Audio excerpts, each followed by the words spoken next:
What is up, you guys? Welcome back to my channel. It is great to see you all again. Today we're going to be talking all about camera basics part 2. So let's roll the intro.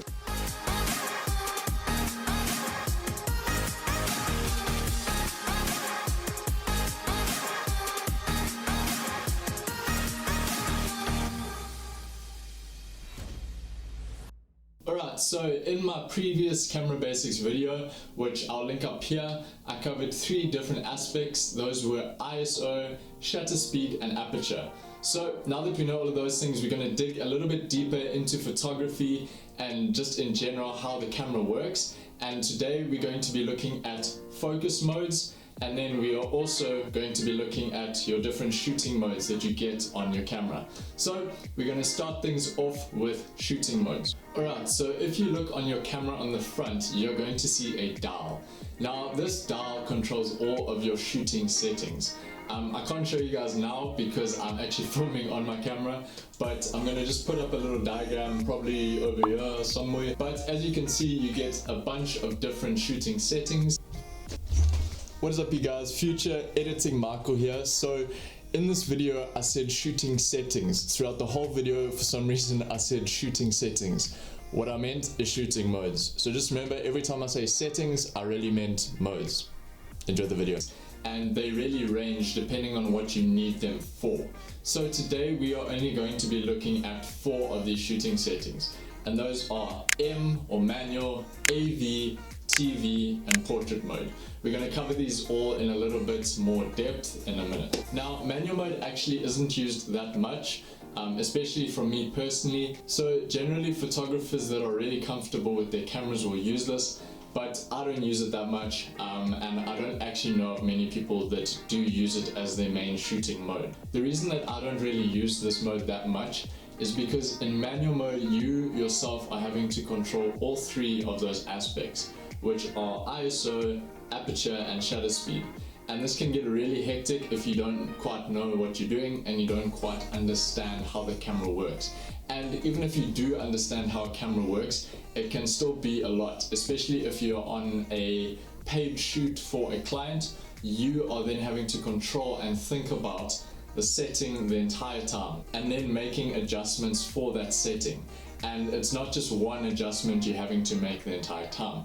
It's all 3 of those adjustments that you're having to constantly dial in and having to constantly compensate for in order to match your camera settings to the environment that you are in. Wow. So that is essentially what manual mode is. It's not really complicated to explain, but it's quite complicated if you want to get into using it. So I would advise that if you're a newer photographer, it's worth your while to fiddle around with it and kind of get used to it and slowly figure out for yourself how everything works. But I wouldn't advise using manual mode in a paid shoot or a client shoot of any kind unless you are 100% certain that you know how it works, because it is very easy to get wrong, and trust me, I've gotten it wrong plenty of times. So when a client's photo shoot is on the line, you really don't want to be messing around with that. That brings us on to the next 2 modes, which I'm just going to cover together, and those are AV and TV. Now you're probably wondering what these stand for. So the mode AV stands for aperture priority mode, and the mode TV stands for shutter speed priority. Okay, so in AV or aperture priority mode, you yourself are controlling the aperture, whilst the camera controls the shutter speed and your ISO. Depending on if you put your ISO in automatic mode or not, there is an option to actually control your ISO. But essentially for now, let's just say that in aperture priority mode, the only thing you yourself are controlling is the aperture. And then in TV mode or shutter speed priority mode, it's basically the exact same thing, but instead of controlling the aperture, you yourself are now controlling the shutter speed, and the camera is basically using the brain of the camera to give you the best aperture and the best ISO for that shutter speed that you are using. These 2 modes are personally my favorite modes. I would say I use aperture priority the most out of all of the shooting modes that are available, just in terms of what it's able to do and also what I shoot. It kind of matches my environment and the type of photography that I enjoy. But it totally depends on your shooting environment and what you as a photographer are most comfortable using. Most of the time the camera does do a pretty good job of filling in the other two variables and making up for the scene, but I would also say with this, it's always nice to experiment and to take some test shots and really just get comfortable with using the camera in general. You can never take too many test shots, and you can never try it out enough, because the more you try it, the more you'll get experience with it, and it's just going to make you a lot more comfortable with your camera. So try all of these modes essentially. AV and TV, experiment a little bit, try different environments, try different apertures, try different shutter speeds, and just see where it takes you. Up last, but certainly not least, we have portrait mode. Now, as you can tell by the name, it's for portraits. So in this mode, you control only the ISO, whilst the aperture and the shutter speed are automated and basically done by the brains of the camera. This mode is essentially best for portrait shoots or any shoot where there's not too much action happening and there's not too much movement really happening, because you're limited on what you control, and sometimes the camera can't exactly make up for a fast moving scene. I've used this mode for matric dance photography and also for some model shoots, and I must say it does do a really good job, but I do still prefer either shooting aperture priority or shutter speed priority. That's just personal preference, I guess. Now, just a quick little disclaimer. You have to remember that when you're shooting, it is not only these three little variables that you have to worry about. There is a lot more to photography than just ISO, aperture, and shutter speed. If you look on the face of your camera, you're going to see a lot of other variables. These three are just the main ones and the main big boy controls that you have to worry about when you are taking a picture. So just bear that in mind when you are taking pictures. Alright, so we are now going to move on to focus modes. Now, these can get pretty complicated if you try go the long route of explaining them.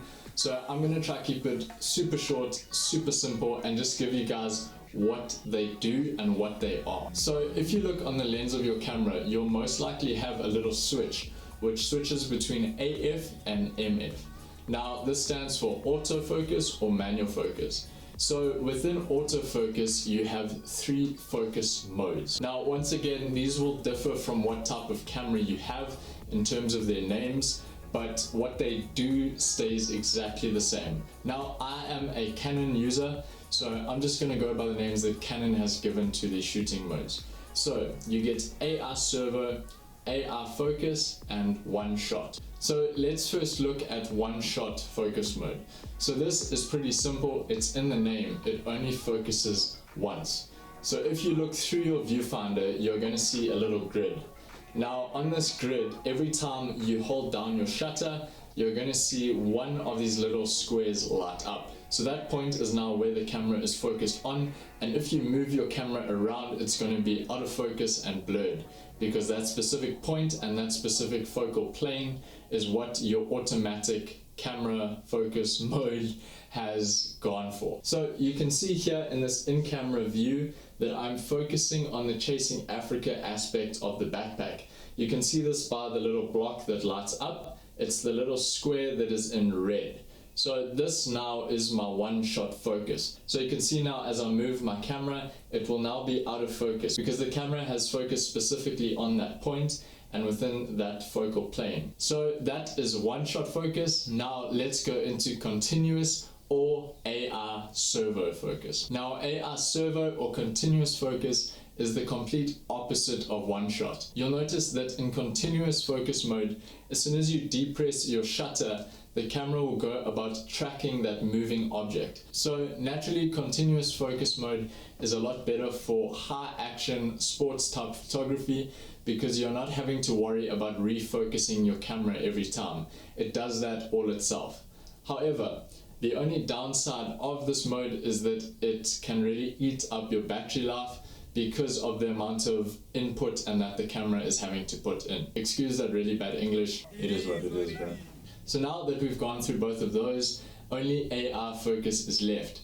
Now this can also be known as autofocus, which may be kind of confusing because your camera mode is already on autofocus, but there are 3 autofocus modes and one of them is auto. So essentially what this is, it's a mixture between your one shot and your continuous focus. So in this, the camera is constantly flipping between those two and it's finding the best mode to use in order to make up for the environment that you're in. So it's essentially just fully automated at this point. So since we've spoken about automatic focus, I'm just going to quickly touch on manual focus. Now, manual focus is that little MF on the front of your lens. If you flick that switch, you are now completely in control of your focus. So manual focus is actually really difficult to use. I do use it sometimes, but not all the time, because as the photographer, you are now having to focus every single image using the little ring at the front of your camera. And unless you really understand all the technicalities of photography in terms of distance and focal planes and all of that, this is just going to be a complete nightmare for you. So I'd advise staying away from manual focus unless you really need to use it. It can be nice sometimes because you are now in control of your focus. So that is pretty much it for this video.